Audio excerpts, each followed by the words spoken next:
Hai gengs, balik lagi sama gue Eka. Jadi di video kali ini gue akan ngebahas tentang ini nih, laptop yang baru gue beli, yaitu MacBook M3 Pro yang 14 inch.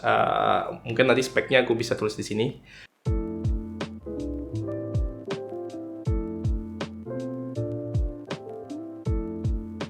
Jadi buat konteks dulu kali ya sebelum gue review. Jadi gue udah pakai MacBook ini tuh sekitar 2 bulanan.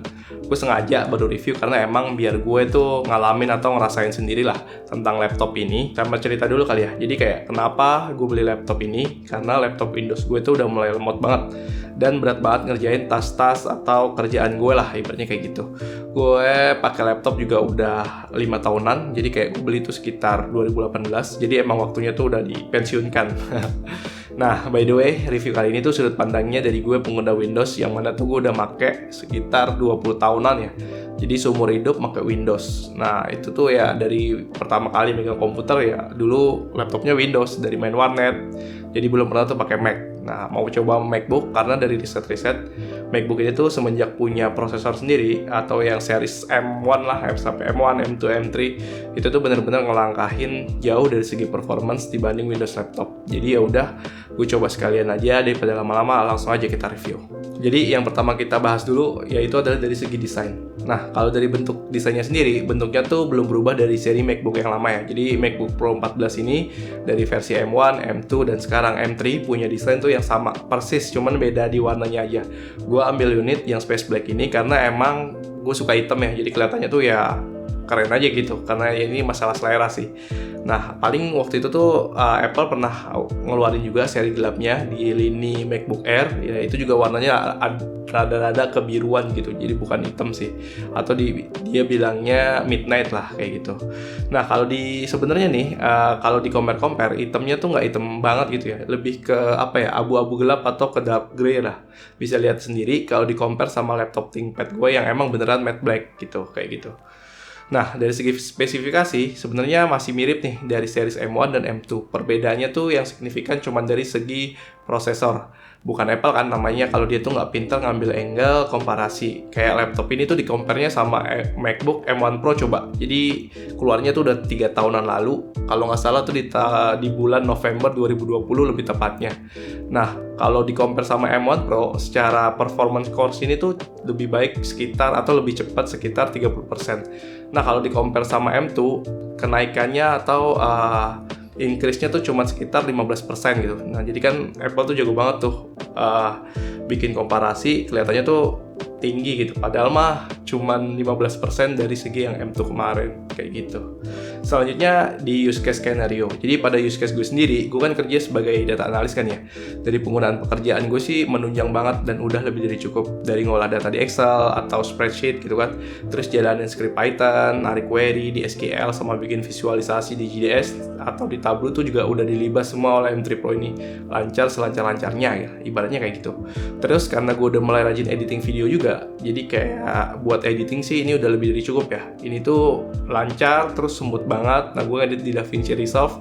Ini tuh dari segi ngedrag timeline pun ini oke banget, meskipun kalian banyak komponen atau banyak variabel yang kalian taruh. Nah, kalau kayak misalnya di Windows kan kalau berat itu kayak banyak fitur yang kalian masukin ke Premiere-nya, ke timeline-nya. Nah, itu kan berat ya, atau warna merah lah ibaratnya. Nah, kalau di MacBook meskipun warna merah, nah ini tuh dragnya masih smooth, displaynya masih smooth juga. Menurut gue sih ini oke banget kalau dari segi editing ya. Terus Windows versus Mac. Sebagai pengguna Windows nih seumur hidup dan baru pertama kali pakai MacBook secara full time lah kalau bisa dibilang, yang paling kerasa perbedaannya adalah performa baterainya. Di MacBook ini semenjak udah pakai M1 sampai M3, performance baterainya tuh jauh banget ngalahin Windows. Kalau gue lihat review-review YouTuber lainnya gitu. Kalau ngelihat kalau kayak laptop Windows gue ini yang lama, kalau gue pakai tuh paling cuman nggak nyampe setengah jam tuh udah minta dicas. Kalau itu tapi emang udah bocor ya, jadi rada nggak apple to apple. Cuman kalau gue ingat-ingat lagi dulu waktu pertama beli, nah itu paling bertahannya tuh cuman 1-2 jam, habis itu pasti minta cas gitu. Terus laptop Windows juga kalau nggak jeleknya itu, kalau nggak dicolok performanya tuh bakal beda dibanding kalian pas nyolok. Nah, kalau di MacBook ini tuh nggak ada sama sekali, mau dicolok apa enggak, performanya tuh bakal sama dan nggak bakal turun. Nah, ini sih game changer banget dan bikin gue tuh belilah laptop ini. Jadi kalau lagi sering kerja di luar atau mobilitasnya tinggi, MacBook ini tuh udah menunjang banget lah buat dari segi pekerjaan. Terus dari performa baterainya, misalnya gue ngantor gitu ya, terus kondisi full 100% dari rumah, nah itu tuh gue pakai seharian kerja dari pagi sampai sore, MacBooknya tuh masih belum mati gitu, jadi kayak cuman nyisanya tuh sekitar 20-30%an. Nah itu sih udah oke banget, jadi lo nggak perlu ngecas dalam sehari itu, karena gue udah coba ke kantor. Nah itu tuh oke banget sih, beda kalau kayak Windows kan. Kalau gue laptop Windows tuh kalian baru duduk sejam 2 jam aja udah minta dicolok gitu. Nah itu sih, itu game changer banget buat gue dari segi penggunaan kalau di luar gitu ya, atau mobilitas kalian lagi tinggi. Terus lagi kalau ada fitur yang menurut gue oke juga. Jadi kalau misalnya laptop Windows kan, kalau misalnya kalian sleep atau kalian matiin gitu, nah itu pas kita mau kerja lagi, kalian tuh kayak tabnya tuh mesti di refresh gitu kan, jadi rada lama tuh. Nah kalau MacBook ini, kalau misalnya kalian posisi sleep atau posisi tutup laptop, terus habis kalian mau kerja lagi, nah pas dibuka tuh kalian nggak perlu tuh nge-refreshin satu-satu tab. Itu sih oke banget ya kalau kalian tuh mostly kerjanya di browser. Jadi kayak sulap gitu, pas dibuka set udah ready to work. Jadi udah aman lah untuk nggak perlu ngebukain tab atau nggak perlu nge-refreshin satu-satu tab yang kalian pengen buka. Nah itu sih udah oke banget. Jadi buat kesimpulan, secara overall MacBook ini tuh udah lebih dari cukup buat nge-cover kerjaan gue sehari-hari, dan ngebut banget di segala use case gue, dari segi kerja di Python, terus kerja import data di database, terus bikin visualisasi, terus editing video. Nah itu udah dilibas semua sama laptop ini, dan bisa gue bilang sih rada overkill atau lebih dari cukup ya. Terus ada yang nanya pasti gini, terus kenapa nggak beli yang versi M1 atau M2 nya aja? Karena M1 udah lama di 2020. Sebenarnya kalau kalian nyari worth to value yang oke, kalian bisa beli M1 yang 2020 itu sih. Nah itu sih udah oke juga buat kebutuhan gue sebenarnya. Cuman gue mikirnya di sini tuh biar lebih jangka panjang aja sih. Gue kalau beli laptop tuh biasanya gantinya lama-lama gitu, kayak misalnya 5 tahun.